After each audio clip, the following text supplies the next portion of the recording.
When people think of Adventist World Radio, usually the first thing that comes to their mind is our station on Guam.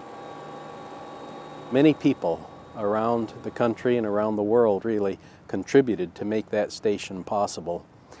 Guam has become a flagship station for Adventist World Radio.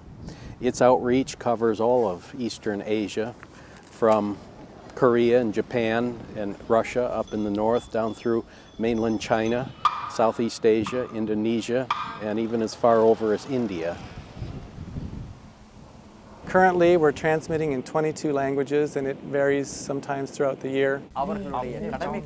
We're transmitting 13 hours a day on our current schedule on each transmitter, which is 364 hours a week, generated from the island of Guam to Eastern Asia. We have 4 transmitters, and they're connected to 4 antennas so that we can broadcast 4 different programs at one time to different geographical areas on different frequencies, different languages, to different people groups.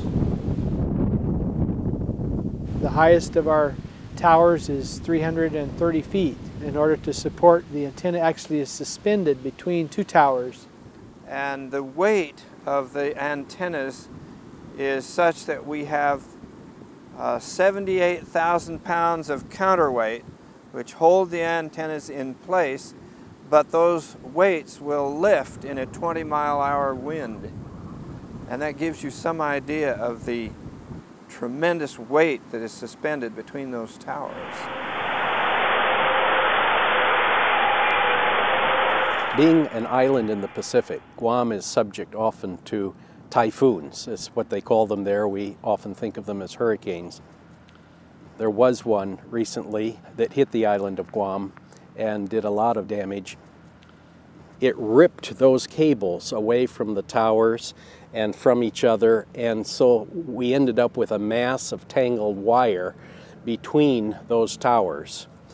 All the antennas were damaged, and our engineers, fortunately, are capable of repairing that sort of thing. It's quite an acrobatic feat to get them up, suspended in the air between these towers to get these cables back in place. But that was able to be accomplished, and they were able to get those repairs done. We were off the air for about 3 weeks. The problem was that not only were the antennas damaged, but our backup generator broke down. And we're in the midst now of replacing that generator, which is a very costly piece of equipment. This is a huge generator that powers these transmitters. It's large enough to power a small town. At the current time, our station is back operating as normal, full broadcasts throughout Asia, and of course we're anxious to get a replacement generator installed on site so that if there is another outage of electricity, we'll be able to maintain our broadcasts without interruption.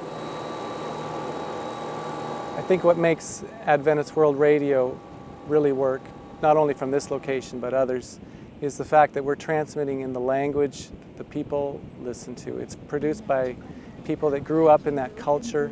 They understand the music, they understand the sayings, they use those in their programs every day, and when people hear it, they understand and they relate quickly to it. AWR Adventist World Radio. The sea always symbolizes distance, travel, far away countries, places that we haven't been, and it also symbolizes isolation. But in contrast to that, our outpost here on this little island of Guam gives us a sweep to one of the biggest, heaviest population areas of the world. And those radio towers overcome the isolation and distance symbolized by the ocean. And we are able to cross that ocean with radio waves and with a message of Jesus Christ.